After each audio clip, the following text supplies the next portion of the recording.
finish for the love of stories. Torchwood contains adult and disturbing material, which we strongly advise is not suitable for younger listeners. A Christmas card from Mr. Colchester. Ho, ho, ho, ho. Ho. Have you been naughty? I do hope so. Christmas. The most wonderful time of the year, when we remember all those people we haven't seen for a year and send them a card saying how lovely it'll be to see them next year. It won't, because we won't. But it's the thought that counts. Christmas is all about thoughts.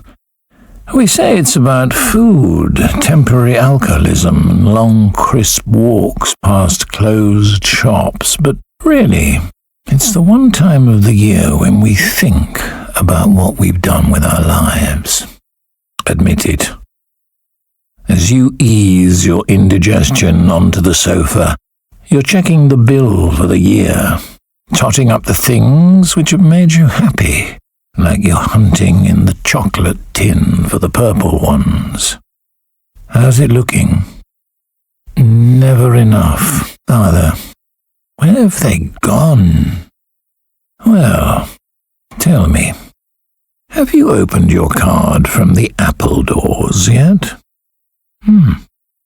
I can see it's there, in its usual place between your aunt's charity card and a robin from the salon. The apple doors. There's always a photo of them on the front. Brian and Mary and the kids and the dogs posing in front of the tree, all wearing their Sunday school smiles. Even the dogs. Don't you wish your life was like theirs? You do, just a bit. Even their tree looks happier than you. Of course, the real danger lurks inside their card. You know what it is? Yes. You've put it off. Like you put it off every year. But you know you should. You really should. So eventually you crack, you open the card, you take out what's inside, you unfold it, and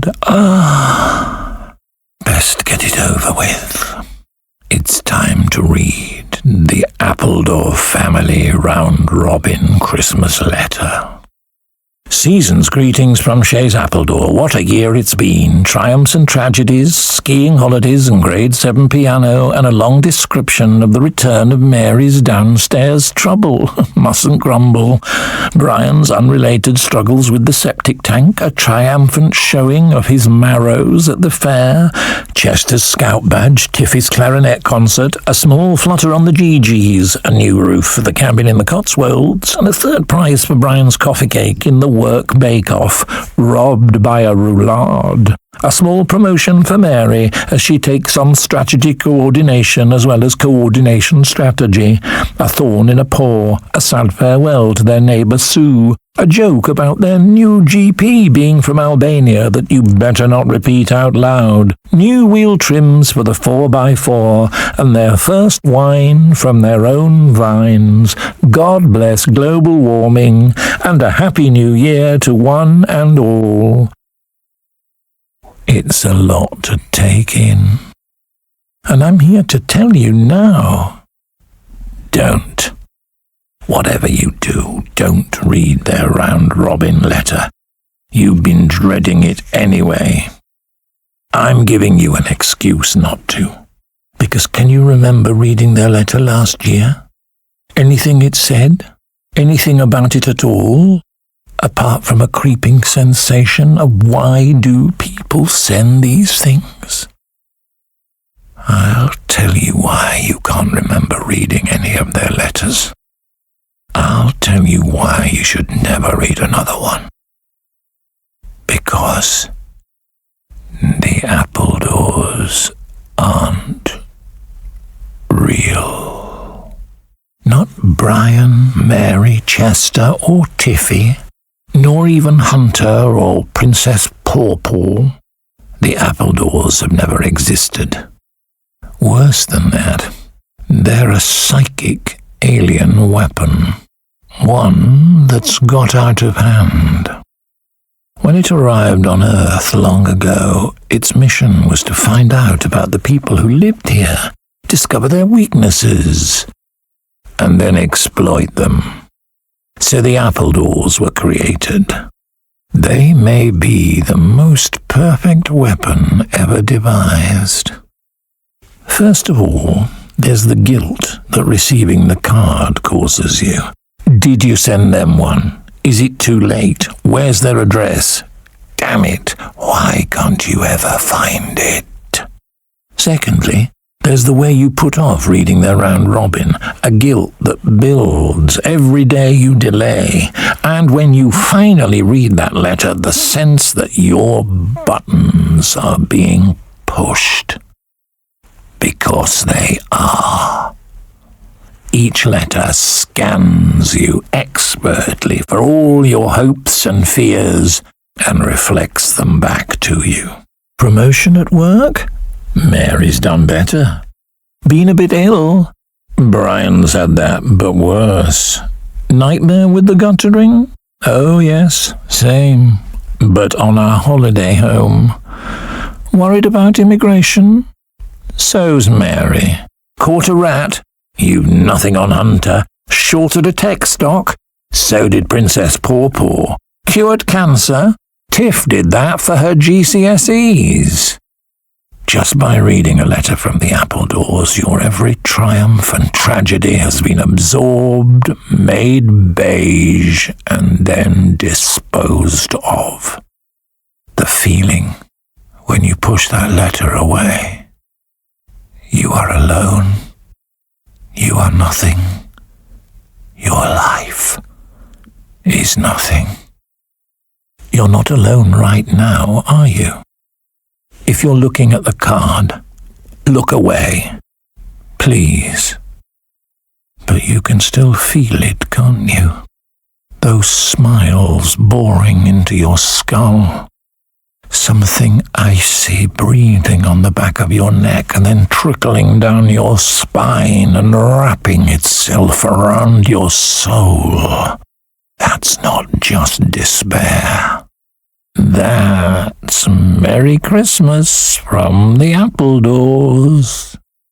At the time of year when days are darkest and we feel at our loneliest, that's when the Appledores pounce. Maybe you'll have another sherry, even though your doctor said not to. Or maybe next year you won't put your back into curing meningitis, or you'll stop sorting the recycling. You'll slack off being a good husband. You just won't try so hard at being alive. Maybe this year you'll go for your New Year's Day dip in the Solent and not come back. Failing that, why don't you just sit in that chair and wait for the end? It won't be long. Life is short. And death comes like a bus. Have another chocky while you wait. But, not the purple ones. They're all gone. That's the curse of the Appledores. They're picking us off one by one.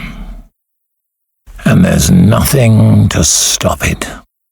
But Mr. Colchester, I hear you cry, don't you work for a top-secret organization that fights alien threats? Aren't you all over it? Well, for one thing, most of our resources go on fighting giant alien death machines pouring out of the sky. You know, the sexy stuff. For another, we can't work out how to stop the Appledores. We've asked your postman. We've tried nobbling the Royal Mail. I even asked Camilla to put in a word, but nothing we do works. The letters still appear on your doormat. And it's not only in the United Kingdom. From Perpignan to Patagonia, these letters arrive, with regional variations, of course, but wherever there are humans, once a year, there's a letter from the Appledores to make life that little bit less shiny. There's even evidence that they are adapting.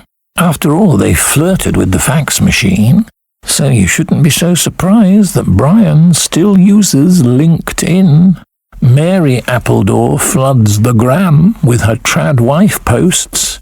And there's no escaping the whole family's sea shanty sing-alongs. Oh, wherever you are, the Appledores are coming for you. And they'll get you. Sooner or later. Can you feel the room getting colder? Is there a rustle behind the curtains? Just a draught from the window? Or is it the Appledores drawing near, getting ready to feed on all that's good in your life? But Mr. Colchester, do something. Save us from the Appledores.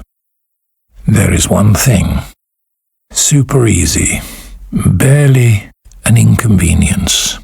For a start, that card from the Appledores on the shelf, take it down, pop it in the recycling. And next year, don't read their round robin. Actually, just to be on the safe side, never read another round robin letter again. Avoid advice from people who are younger, thinner, own more chickens, and wake up earlier than you. By the way, I'll tell you the secret to getting up early. It's living next to a lot of chickens. And obviously, don't listen to any sea shanties.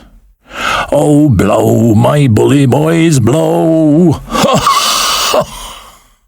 Finally, and this is important.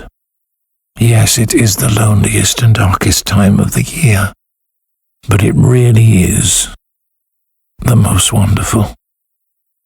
You may have lost friends, you may have lost family, you may even have lost an election. But look at what you still have.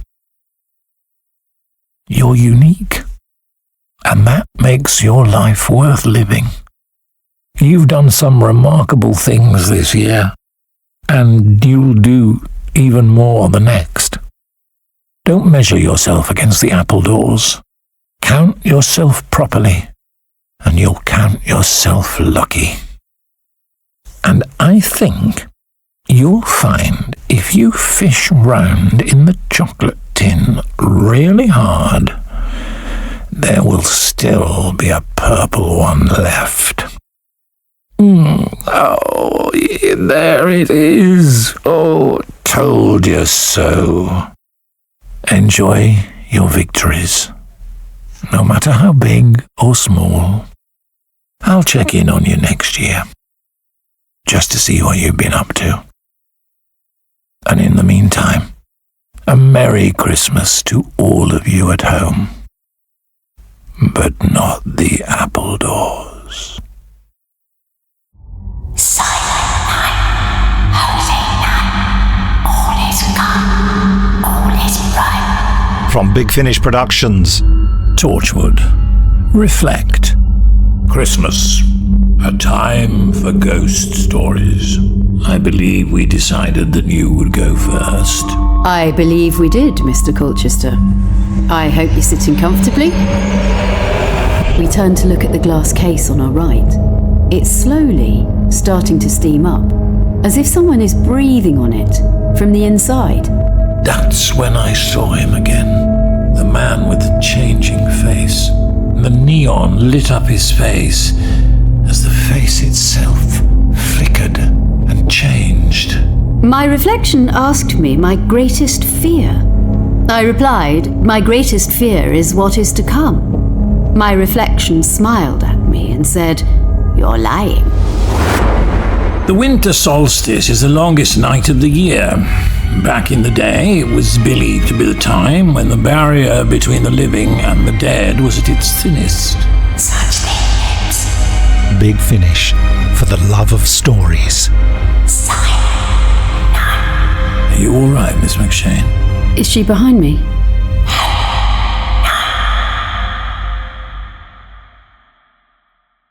From Big Finish Productions, Doctor Who, The Eighth Doctor Adventures in the Bleak Midwinter. Silent night, holy night, all is calm, all is bright. Merry Christmas. I hate Christmas. It isn't a Baker Street Christmas without the Baker Street Advent calendar. Every day in December, you open a new door. They're all numbered, see? One a day until you reach Christmas Eve. I keep seeing things, hearing things. But why would you hallucinate us? Who is this stumbling fellow? I can't quite... Don't look at it, Eldridge. Behind me. His face! Run! Is the figure following you? Like a dead man lurching to his grave. Oh, I think late Victorian, 1880 something quickly. The solstice, December 21st. Will you be in Edinburgh long? Winter burnings. Seventh victim discovered, his body consumed by a mysterious conflagration. The demon strikes again. What did you make of his hands? One clasped, the other outstretched, as if warding something off. A god of fire. What audacity says is true. You will burn, this city will burn, and then the whole planet. The ultimate scorched earth policy. It can't be what he wants.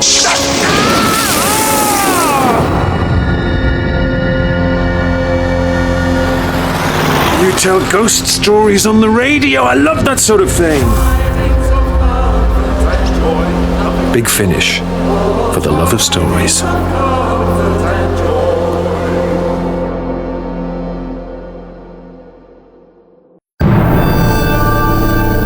From Big Finish Productions, Doctor Who, The Sirens of Time, Redux.